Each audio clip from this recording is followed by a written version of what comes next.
Shalom, Shalom saudara yang saya kasih dalam nama Tuhan Yesus Kristus.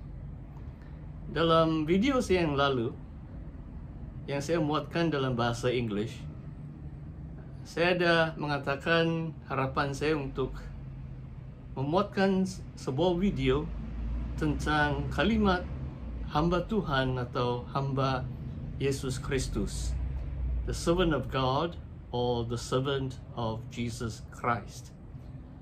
Saudara, kalau saudara membaca Alkitab dari Perjanjian Lama, khususnya para nabi-nabi yang dipanggil Tuhan, mereka merasakan panggilan Tuhan untuk menjadi hamba Tuhan, servants of God, hamba Tuhan yang hidup, servants of the living God. Dan kalimat tersebut juga dipakai oleh rasul-rasul di dalam kitab-kitab Perjanjian Baru, seperti Rasul Paulus. Kerap kali dia menggelar dirinya sebagai hamba Kristus, doulos, Kristu, hamba Kristus. Doulos adalah hamba or slave. Kristu dalam bentuk genitif of Christ, Christos, servant of Christ. Itulah gelaran Paulus yang dia amat banggakan karena dia merasakan panggilan Tuhan itu suatu panggilan yang khusus yang daripada Yesus Kristus sendiri. Maka dengan itu, saya juga merasakan suatu panggilan yang ajaib yang daripada Tuhan.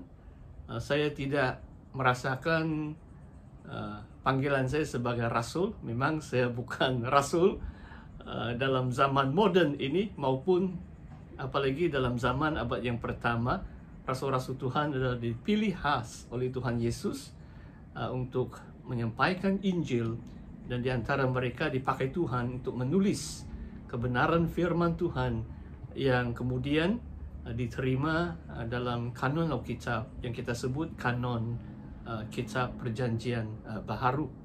Saudara yang saya kasih dalam Tuhan, namun dalam setiap zaman ada saja hamba Tuhan yang dipanggil khusus. Dan saya teringat dan saya ingin mengucapkan terima kasih kepada seorang hamba Tuhan, seorang bekas pengetua Malaysia Bible Seminary yang bernama Dr. Tan Kim Sai.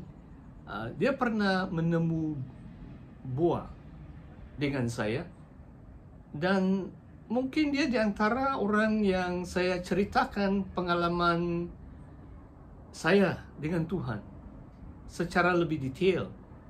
Dan saya tidak sangka, memang dia pernah beritahu saya, dan termaktub di dalam tulisan bukunya yang saya kurang memahami karena ditulis dalam bahasa Mandarin. Dia menceritakan kesaksian panggilan saya, pengalaman lahir kembali saya dalam Tuhan, dan kesaksian panggilan saya di dalam Tuhan, di dalam bukunya. Hanya satu buah buku saja yang saya tahu menceritakan panggilan saya secara lebih detail dalam buku yang ditulis oleh Dr. Tan Kim Sai, mungkin lebih kurang 20 tahun yang lalu. Saudara yang saya kasih dalam Tuhan, karena dalam setahun lebih ini, apabila saya menamatkan pelayanan saya sebagai pastor sidang ataupun perlantikan saya letak jawatan bulan November tahun 2021, bukan karena saya mau berhenti, tetapi ada peraturan gereja waktu itu yang mengatakan pastor atau penetua yang belum lengkap dos vaksin harus rehat atau berhenti. Maka saya tunduk dengan peraturan gereja di mana saya melayani, dan saya meletakkan jawatan sebagai pastor sidang pada 10 hari bulan November 2021. Dan sejak itu ramai orang baru-baru di Ranau waktu Christmas melayani, ramai orang bertanya dengan saya. Kadang-kadang mereka mengatakan, rugi pastor tidak melayani. Bahkan seorang penetua, dia rasa mungkin bersimpati, sampai bila pastor menganggur. Dia rasa marah karena saya, bukan marah dengan saya, tetapi dia marah dengan keadaan, mungkin terhadap kepimpinan manusia. Kenapa saya belum diberi penempatan baru atau lantikan baru. Jadi dalam perkataannya, supaya pastor tidak menganggur. Dalam video ini saya mau jelaskan bahwa saya tidak pernah merasakan saya menganggur atau berehat dari pelayanan ataupun berhenti sehari pun daripada pelayanan Tuhan. Izinkan saya untuk mengongsikan karena berasal dari panggilan saya secara ilahi. Saya lahir kembali pada tengah malam 23 April, dan saya anggap tarik atau hari bulan 24 atau tanggal 24 hari bulan April tahun 1982 sebagai tarik kelahiran baru saya di dalam Yesus Kristus. Dan untuk video ini saya tidak ceritakan pengalaman saya lahir kembali, karena saya mau fokus kepada panggilan saya sebagai hamba Tuhan. Dan setahun kemudian, bulan April dan bulan 5 tahun 82, waktu itu saya baru berusia 18 tahun, belum lagi 19 tahun, karena hari ulang tahun hari jadi saya adalah bulan 7. Jadi beberapa bulan sebelum saya masuk usia saya 19 tahun, masih 18 tahun, pada tahun 83, bulan April dan bulan Mei, Roh Allah, saya sudah mengenal Tuhan genap 1 tahun, dari bulan April tahun 82. Roh Allah bekerja di dalam diri saya secara luar biasa. Saya, walaupun sepanjang tahun yang pertama itu, saya memang rindu membaca firman Tuhan, rindu berdoa, dan tidak putus-putus membaca firman Tuhan. Namun, pada permulaan tahun yang kedua, saya mengenal Tuhan Yesus sebagai Tuhan dan Juru Selamat. Bulan April 83, saya merasakan suatu kelainan. Hampir setiap ibadah Ahad di gereja, saya akan menangis. Saya tidak dapat menahan air mata saya. Mungkin berminggu-minggu, sampai mungkin pertengahan bulan 5. Ada 5-6 minggu berturut-turut saya merasakan kehadiran Tuhan, zaman kasih Tuhan yang luar biasa. Roma 5 ayat 5 sangat nyata dalam hidup saya. Bukan saat-saat atau minggu-minggu pertama saya lahir kembali, tetapi waktu mungkin Tuhan menyediakan suatu panggilan bagi saya.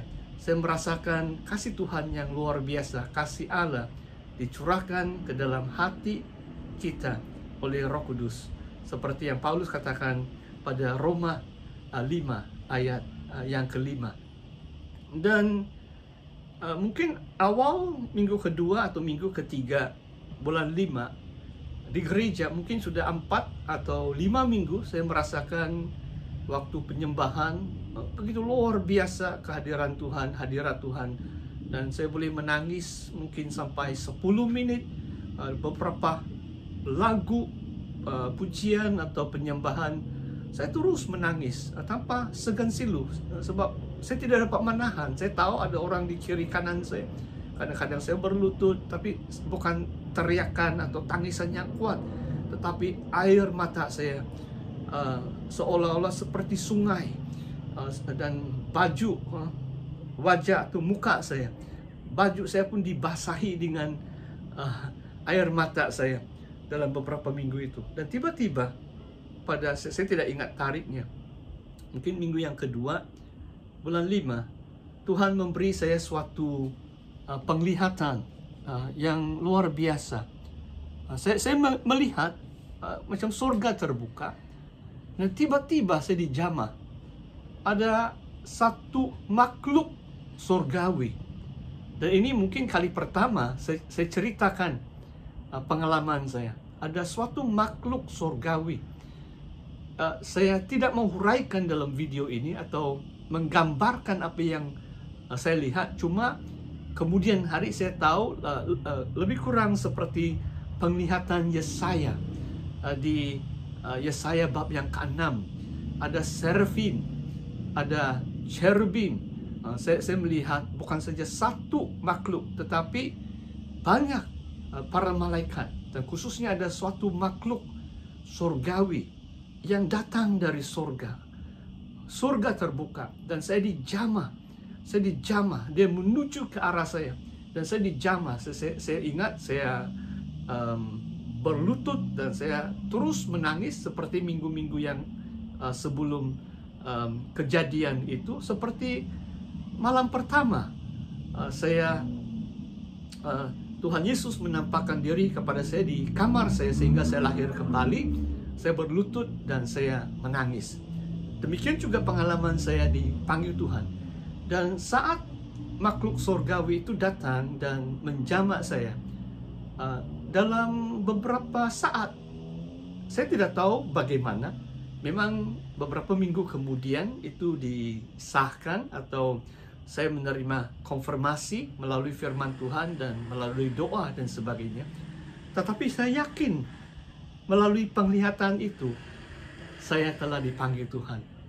Saya tahu hidup saya adalah untuk Tuhan semata-mata. Seluruh hidup saya adalah untuk melayani Tuhan sepenuh masa. Setiap waktu, tidak ada kerinduan saya yang lain.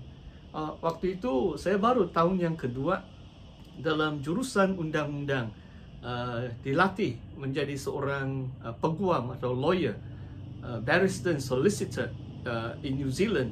Bahkan pada penghujung tahun 87 saya menerima pentauliaan saya dapat menyelesaikan studi saya. Dalam video ini saya tidak menceritakan pengalaman saya setelah kejadian penglihatan makhluk surgawi itu.